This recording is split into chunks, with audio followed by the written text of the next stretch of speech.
Assalamualaikum warahmatullahi wabarakatuh. Saya Muhammad Wisnu Fatullah dengan NIM 2141104022230 akan menjawab mengenai soal UTS sumber belajar PAI berbasis multimedia. Soal yang pertama yaitu pengertian sumber belajar sebagai media pembelajaran. Sumber belajar sebagai media pembelajaran adalah semua sumber baik berupa data, orang, maupun wujud tertentu yang digunakan oleh peserta didik dalam belajar. Data, orang, kemudian wujud tertentu tersebut bisa digunakan secara terpisah maupun terkombinasi. Jadi, tujuan tersebut yaitu untuk mempermudah peserta didik dalam mencapai sebuah tujuan belajar atau kompetensi tertentu. Mudahnya gini, sumber belajar yaitu merujuk kepada semua sumber atau sumber apapun yang dapat digunakan oleh peserta didik dalam mencapai sebuah tujuan pembelajaran. Sebagai contoh yaitu guru. Guru adalah sumber belajar yang bersumber kepada manusia, yang nantinya guru tersebut menyalurkan ilmu atau mentransfer sebuah ilmu kepada peserta didik. Kemudian yang nomor 2 yaitu macam-macam sumber belajar. Macam-macam sumber belajar itu dibagi menjadi 6. Yang pertama berupa pesan. Informasi yang disampaikan atau disalurkan oleh komponen lain itu berupa ide, berupa pengertian, gagasan, dan data. Contoh dari sumber belajar berbentuk pesan ini yaitu nasihat, cerita rakyat, dongeng, dan lain sejenisnya. Kelebihan dari sumber belajar pesan ini yaitu mudah untuk didapatkan atau mudah untuk disampaikan. Namun kekurangan dari sumber belajar berbentuk pesan ini yaitu terkadang yang disampaikan atau yang ditayangkan itu dinamikanya itu saja, berulang-ulang sehingga membuat cepat untuk bosan. Yang kedua yaitu manusia atau people. Jadi orang yang menyimpan sebuah informasi atau menyimpan atau mengetahui ilmu yang nantinya disalurkan kepada peserta didik maupun muridnya itu bisa dijadikan sebagai sumber belajar. Bahkan sumber belajar yang utama ya manusia itu sendiri. Jadi contohnya seperti guru, aktor, tokoh-tokoh masyarakat, dan lain sebagainya. Kelebihan dari sumber belajar manusia ini yaitu kita bisa langsung menanyakan ketika ada yang disampaikan, kemudian kita kurang atau tidak bisa memahami, kita bisa langsung menanyakan apa yang sekiranya kita bingungkan. Namun kekurangan dari sumber belajar berbentuk manusia ini yaitu seringkali dalam penyampaian itu monoton atau itu saja sehingganya kita cepat untuk bosan. Yang ketiga yaitu bahan atau material. Jadi sesuatu bisa disebut dengan bahan, dengan media atau software yang mengandung pesan kemudian bisa disajikan dalam bentuk pemakaian. Contohnya yaitu film, slide, kemudian buku, dan gambar. Kelebihan dari sumber belajar ini yaitu lebih menarik atau nantinya pesan yang disampaikan itu lebih mudah untuk dipahami.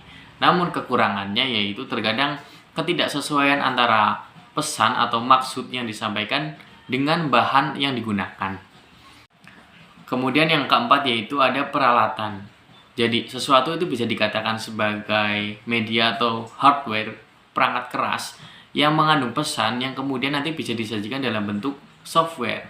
Jadi contohnya yaitu seperti proyektor, televisi, dan lain sebagainya.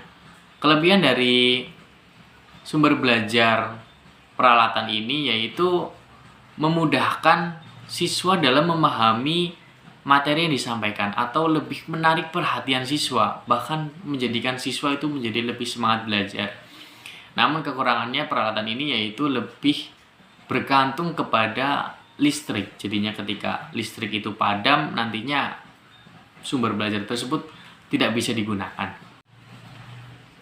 Yang kelima yaitu teknik atau metode. Jadi prosedur yang dipersiapkan dalam mempergunakan bahan pelajaran, peralatan, situasi, dan orang untuk menyampaikan pesan.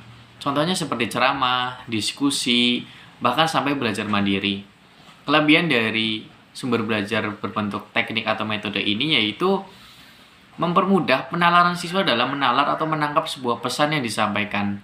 Namun kekurangannya sendiri yaitu ketika teknik atau metode yang disampaikan tidak sesuai dengan pesannya atau salah mungkin, itu akan apa yang ditangkap oleh siswa itu berbeda dengan apa pesan yang disampaikan. Dan yang keenam atau yang terakhir yaitu lingkungan. Jadi situasi sekitar di mana pesan itu disalurkan atau ditransmisikan.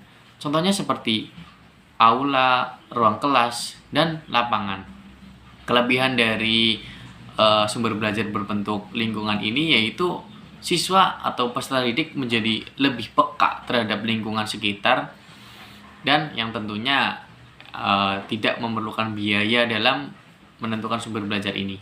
Namun kekurangannya kadangkala lingkungan yang dijadikan sebagai sumber belajar itu tidak mendukung atau kurang sesuai dengan apa yang dibutuhkan. Kemudian yang nomor 3 yaitu ketika dalam suatu sekolah banyak sekali sumber belajar, dan bagaimana sih cara kita menentukan sebuah sumber belajar yang tepat. Menurut saya, yang pertama dan utama adalah kita melihat problem atau masalah apa yang tengah dihadapi dalam kelas tersebut sehingga menyulitkan atau lambat siswa dalam mencapai sebuah tujuan belajar. Ketika kita sudah menentukan apa sih hambatannya, apa sih permasalahan dalam kelas tersebut, maka kita bisa menentukan sumber belajar yang sesuai dengan permasalahan tersebut.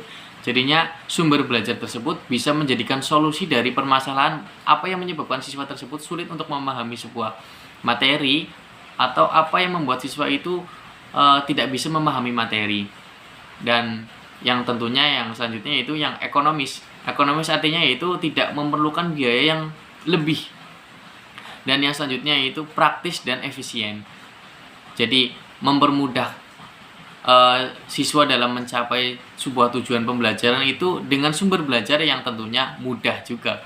Mudah bagi guru, mudah bagi untuk siswa. Jadinya tidak ada yang dirugikan atau tidak ada yang merasa keberatan di sini. Jadi tujuan pembelajaran tercapai dengan sumber belajar yang mudah, sumber belajar yang efisien. Demikian yang bisa disampaikan. Wassalamualaikum warahmatullahi wabarakatuh.